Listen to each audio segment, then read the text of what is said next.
যদু একটি বই মধুকে 10% লাভে এবং মধু ওই বইটি রবিকে 10% ক্ষতিতে 594 টাকায় বিক্রি করলো, যদু ওই বইটি কত টাকায় কিনেছিল? যদু বইটি কিনেছিল 100%, তিনি বইটি বিক্রি করেছিল মধুকে মধুকে 10% লাভে, 110%।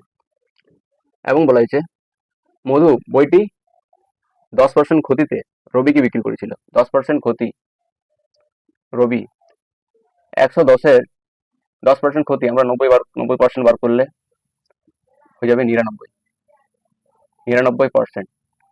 এখানে 99% সমান 594 টাকা বলেছে। 99% সমান 594 হলে 1% সমান 594 ভাজিত 99 এবং 100 দিয়ে গুণ।